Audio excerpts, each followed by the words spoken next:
À mon avis, Orelsan laisse un indice conséquent sur un probable nouvel album. Tant pis si je lui désobéis. Par contre, je te préviens tout de suite. Ouais. Mais montre jamais ça à personne. Bah oui.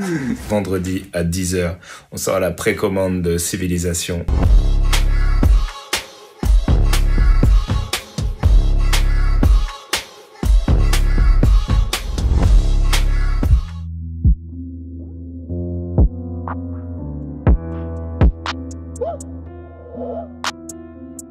Je veux qu'on me regarde mais je peux plus me les voir. Y'a que l'image qui compte. Focus. Y'a que l'image qui compte. Focus. Y'a que l'image qui compte. Focus. Salut à toi et bienvenue dans ce nouvel épisode de Focus, la seule vidéo qui analyse comment tu écoutes la musique avec tes yeux. Avec l'intro, tu l'as sans doute compris, nous allons parler d'Orelsan et de son nouvel album, Civilisation. Je fais ce type de vidéo régulièrement, donc n'hésite pas à t'abonner si le contenu t'intéresse. Sur ce, on peut y aller. Alors non, je ne vais pas revenir sur l'intégralité de la communication de l'artiste. Il y a des gens qui l'ont fait très bien, comme Le Règlement. Et je ne vais pas non plus revenir sur l'intégralité de la carrière d'Orelsan, parce qu'il y a juste un documentaire complet qui existe, qui a été fait par lui-même en plus, donc pas faire mieux quoi. Ensemble, nous allons revenir sur son retour afin de comprendre comment il a créé une attente sur son projet, au point qu'il est disque d'or plusieurs semaines avant même la sortie. C'est fou parce qu'il y en a qui galèrent à faire une vente, qui sont prêts même à tricher et à payer des streams, et lui, il est récompensé alors qu'on sait même pas si la musique elle est bonne ou pas.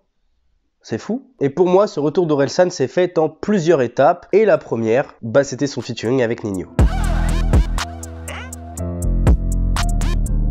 Au moment de la sortie du single Million en featuring avec Ninho, j'avais déjà émis l'idée qu'Aurélien préparait un nouvel album et ce pour plusieurs raisons. Tout d'abord, Orelsan dans ses apparitions, on remarque que quand il est là, c'est jamais pour rien. Il a toujours quelque chose à proposer derrière. Et c'est pas du tout péjoratif parce que ça veut dire que quand il prend la parole, c'est forcément utile. La preuve est que quand le morceau sort, dans le clip, il annonce les 4 Bercy. Enfin, les 4 accords Hotel Arena. Et d'ailleurs, c'est cette annonce qui pour moi m'a fait penser à un album. L'idée assez simple était que le chiffre 4 était vachement mis en avant. Sur le coup on disait que c'était 4 accords Hotel Arena, mais je me suis dit que ça faisait penser quand même à un 4e album assez éminent. Là tu te dis qu'en termes d'interprétation j'ai cherché un peu loin. Mais non, j'ai encore un autre argument pour te convaincre. Un artiste quand il annonce des grosses dates de concert ou une grosse tournée, c'est généralement à la suite d'un album qui vient de sortir ou il va sortir un album juste avant cette tournée. La raison marketing est très simple, il doit les vendre ces places. Donc il faut absolument qu'il crée une actualité musicale. Donc quand il annonce les concerts, je me suis dit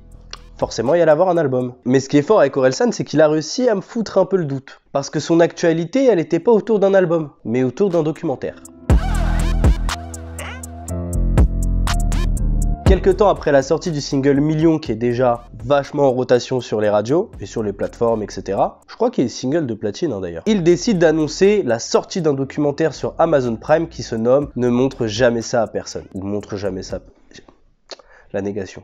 Et cette série documentaire, finalement, elle est vachement intéressante d'un point de vue de communication pour énormément de raisons. Donc là, accroche-toi, ça va être un peu long. Tout d'abord, c'est un concept qui permet de créer une attente. Filmé et réalisé par son petit frère depuis les débuts de sa carrière, voire même avant qu'il perce, le tout va donner un aspect assez familial, intimiste et sincère qui crée automatiquement un attachement envers l'artiste, sa carrière et même son entourage, parce qu'il y a un aspect hyper équipe, amical, les amis, tout ça, c'est important. De plus, cela crée un rappel sur ce qu'a accompli le rappeur tout au long de sa carrière et va nous donner envie de le réécouter. Et ce que je te raconte là, c'est pas subjectif. Il y a eu des preuves comme quoi les albums, enfin les anciens albums d'Orelsan, ont commencé à être réécoutés après la sortie du documentaire. Donc forcément, il nous donne envie de le réentendre. Donc s'il annonce un album, on est vite preneur. Autre point intéressant, c'est qu'il tease directement et indirectement l'arrivée de Civilisation et de certaines de ses informations. Pour le côté assez direct, désolé si je spoil, ça se passe surtout à la fin de cette série documentaire où on le voit en train d'essayer de conceptionner un album pendant le confinement. On dit, il y a un truc qui se prépare. Mais il reste très flou. Et pour le teasing de façon indirecte, je pense surtout au featuring avec les Neptunes. Dans le documentaire, donc encore désolé pour le spoil, il y a un tout petit moment où Orelsan et Skred disent qu'ils rêveraient d'être les nouveaux Neptunes. Sur le coup, il y a une information comme ça dans le documentaire, et quand on voit l'annonce de l'album, on comprend 2-3 trucs. On dit ah ouais, marrant, il y a les Neptunes dans l'album, ils en parlent dans le documentaire, c'était très indirectement dit. Pour ceux qui ont découvert ce documentaire, l'attente est omniprésente, et le coup de grâce arrivera quelques jours après. L'artiste décidera d'annoncer son nouvel album une dizaine de jours après le documentaire et c'était assez fou et très particulier en même temps. Je pense qu'on n'était pas très prêt à ce que ça s'annonce aussi vite. Voilà, voilà ce que j'en pense.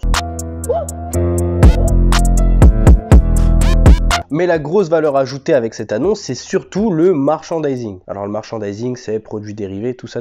En effet, le lendemain de cette annonce, il expliquera que chaque CD est personnalisé en fonction du morceau de l'album. Avec ce principe, il existe donc 15 versions différentes de Civilisation en ce qui concerne son design, et si tu veux choisir celle qui te plaît, faut précommander parce qu'après ça sera au hasard. Le CD devient rapidement un objet de collection qui peut même être rare, comme par exemple le titre La Quête, enfin la version du CD La Quête, où il signe lui-même dessus et du coup c'est limité à 500 exemplaires. Bon finalement 2500 il a fait une petite vidéo autour, mais à la base 500 exemplaires. L'idée cartonne au point que certains médias annoncent qu'il y a 15 000 exemplaires qui ont été vendus en seulement 10 minutes. Le site où il faut précommander, il a planté. Bref, c'était un carnage. L'opération marketing a tellement fonctionné qu'il y en a qui ont remis en vente les CD qui étaient du coup devenu très rare parce que sold out à plusieurs milliers d'euros. Et on a retrouvé des 10 000 euros pour un CD. Tu te rends compte du truc ou pas?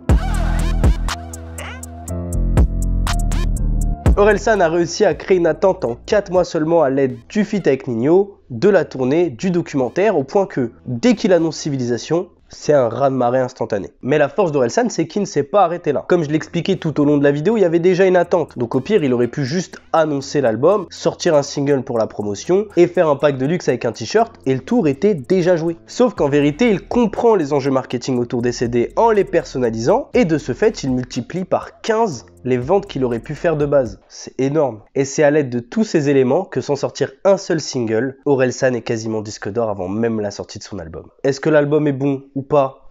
Je pourrais pas du tout le dire, mais toi, tu vas pouvoir me le dire sous cette vidéo. Parce qu'elle sort en même temps que l'album normalement. Et si le concept t'a plu, comme j'ai dit, n'hésite pas à t'abonner ou à partager cette vidéo. C'est très important pour moi.